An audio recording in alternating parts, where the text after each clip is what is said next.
Hey YouTube, Zukan Shinobi here with a review of the Jakks Pacific Pokemon Black and White Series 2, Series 3, and Ash figure. So, we'll go ahead and start with the Pokemon. We'll do Ash last just because it's not really that great of a toy. So, Season 2, Series 2 consisted of repackages of Zekrom, Reshiram, and Sandile, with the new figures being Woobat, Deerling in its spring form, Patrat, Axew, and Pansage. So, Season 3, wow, I'm doing it again. Series 3 was pretty much all new figures except for a repackage of Munna with Servine, Pignite, Duat, Scraggy, Drilbur, Darmanitan, and Minccino. So, they are all here, obviously. So, we'll go ahead and take a look at Series 2, Series 3, and then Ash. So we'll go ahead and start with Series 2. We'll just go in order and start with Woobat. So here's Woobat, everyone's favorite little puffball thing. So Woobat's actually a pretty interesting figure. I mean, paint apps are fine. It's the right colors and everything like that. He does have a joint right here, so his little wings can be moved in and out. So that's cool. You got his big heart, pig nose, and his goofy little grin with his tooth. So, I have to say they did a pretty good job on Woobat. He is a pretty large figure since he's just kind of a big ball, so there's quite a bit of mass involved in there. So, next up is the Deerling in spring form. So here's Deerling in its little spring form. No articulation whatsoever. His head doesn't even move. He's got a little butt stamp here. But, it looks nice. I have to give Jakks Pacific credit for their paint apps. Most of the time they are fairly well. There are some instances where there's bleed problems. But, in terms of coloring choice, they usually get the job done well, pretty much. So next up we have Patrat doing his best single ladies dance. Like I said with the paint app thing, there's a nick right here on his arm that just looks really sloppy right there. But his eyes are done fairly well. I mean, these aren't the quality of figures you'll get out of Japan, like the Zukans and the Pokepla kits. I can't really comment about. In fact, Patrat's just flat out not staying up, so he's gonna get zoomed around like this. But he's pretty cool. I'm not really sure what he's trying to do exactly. I mean, he's obviously looking for something there. I don't know what this is. It's like a Holt, I'm looking, or something. But anyway, he's not really sitting all that well. He does have two peg holes down here for stands, but I don't have any stands that have two peg holes like that. But however, he does sit firmly on the ground. The turntable's a little bit wobbly, so it has tendencies of making things that can normally stand well fall over. So next up we have Axew, not Pansage. Going out of order. So here's Axew. Really nice. I have to give props to the eyes. I really like the way that they did the eyes. Some paint bleed. Horrible paint bleed right here at the tusk area. But again, for the price you're paying for these, it really isn't too bad. But like I said, it's just not the same quality you get with like a Japanese Pokemon figure or anything like that. But for the price, I definitely recommend picking these ones up. Plus, you can just go down to Target and pick them up on an impulse buy. Can't do that so much with import figures. So here's Pansage. Really like Pansage. Articulation-wise, he's got head movement and waist movement. This falls out incredibly easy. So he's got waist and head, and the coolest thing is that you can pop the head and the body pieces off. I'm not going to pop the head off all the way, but as you can see, you can pop it right off. And if they make Pansear and Panpour, you can mix and match them like some sort of weird funky O's combo. That's always fun. But anyway, Pansage is pretty nice, doing all this little Pansage stuff. Stamp on the butt. But Pansage is probably one of the better figures, I think. I don't have any noticeable paint bleed or anything like that, and it just looks pretty nice. So that concludes Series 2. Series 3 begins with Servine, the evolution of Snivy. So here is Servine. Servine's a little bit taller, so let's raise the camera a bit. Servine's really nice. It does include a long piece stand there, so she can actually stand, or he, depending if it's a male. Some paint bleed up here, but other than that, the sculpt's pretty spot on, and it does look pretty nice, I think. Next up, we have Pignite, who may not stand on this turntable. I'm not entirely sure. Oh, good. So here's Pignite in his awesome, cool strongman pose. I like Pignite's design, and it actually translates fairly well into a Jakks Pacific figure. As you can see, there is some paint bleed up here, and basically all around this edge of the jumpsuit area. But that's going to happen. He does have arm articulation, which is nice, so he can be a downward arm strongman. But yeah, it's always fun. Does his feet rotate? No, his feet don't do any rotation. But really cool. I do like Pignite. I think my favorite of this bunch is slowly becoming the Snivy line. But here's Duat, who is standing as well. Awesome. So really like Dewott, not too many paint application errors. There is this scuff on the back of his head, but that was my fault, not the figures. And there's this weird little like outline of, looks like grease, but it's not, where the stamp is. I don't know what that's all about, but anyway, he's doing the fusion dance, I think. Maybe he wants to fuse with Patrat. Anyway. So outside the scuffs on the head that were my fault, I don't really mind Duat all that much. I think he should probably have had a cooler pose other than the friggin' fusion dance. But he looks really cool. Love Duat, probably my favorite of the middle stages of these starters.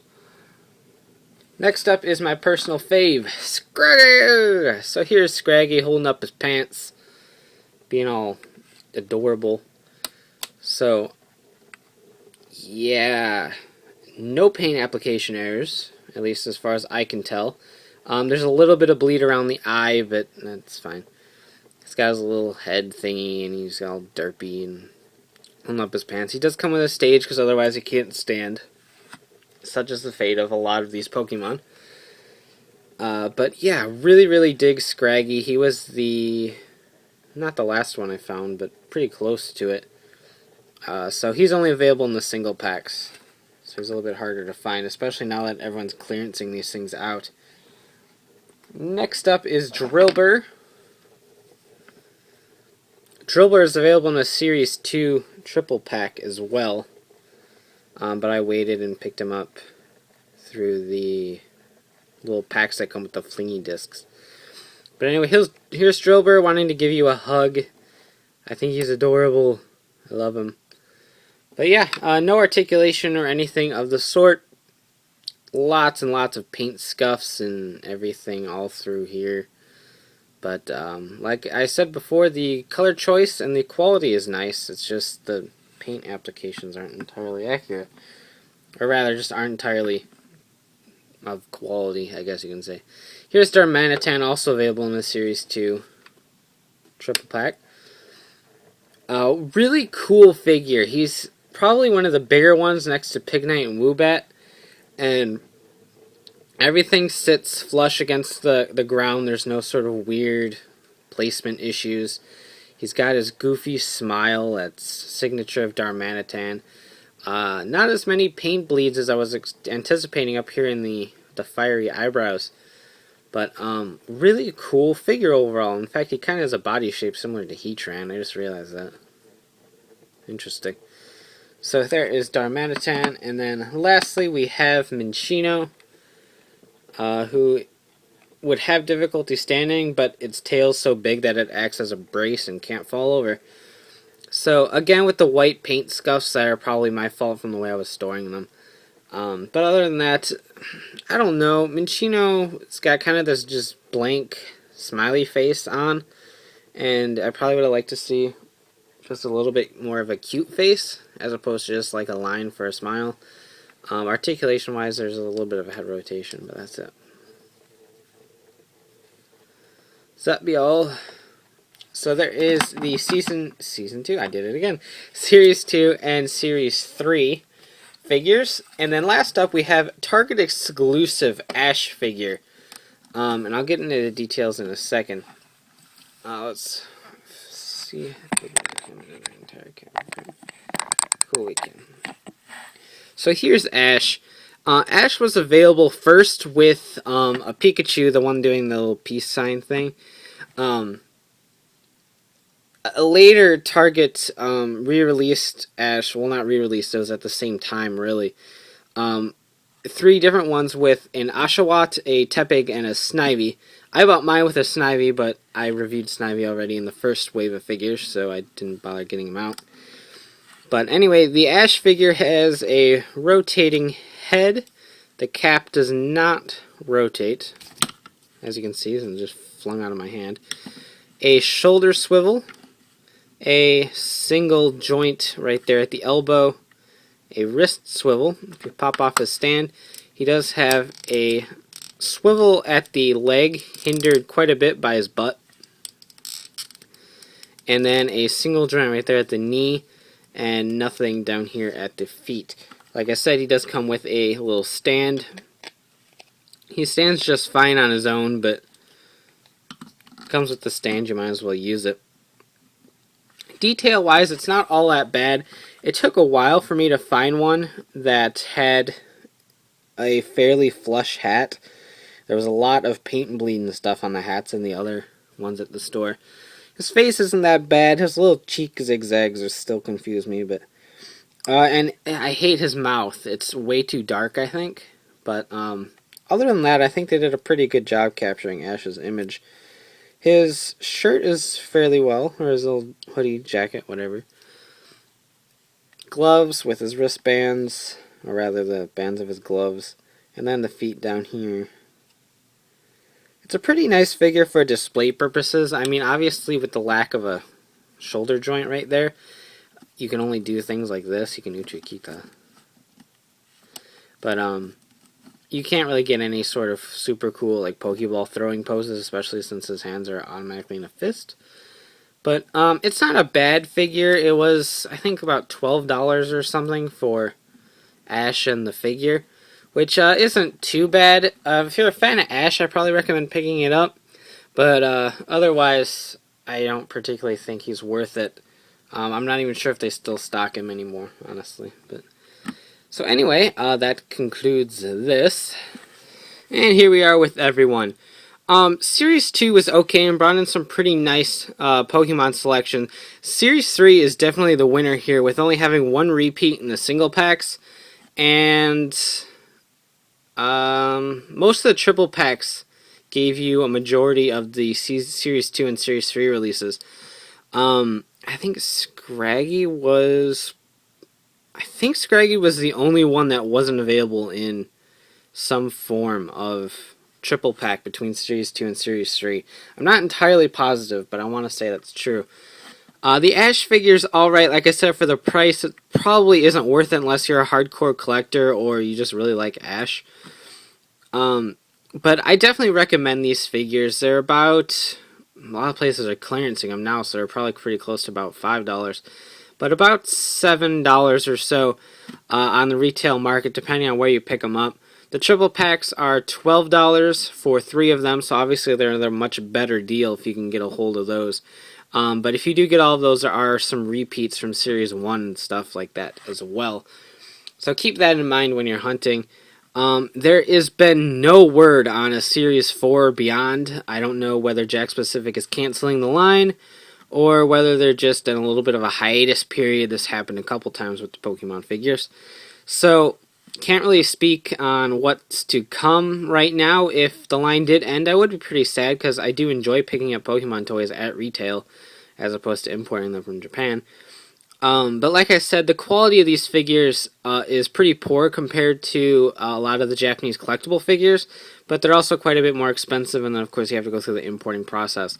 So if you're a local, like, North American Pokemon fan, I definitely recommend picking these up.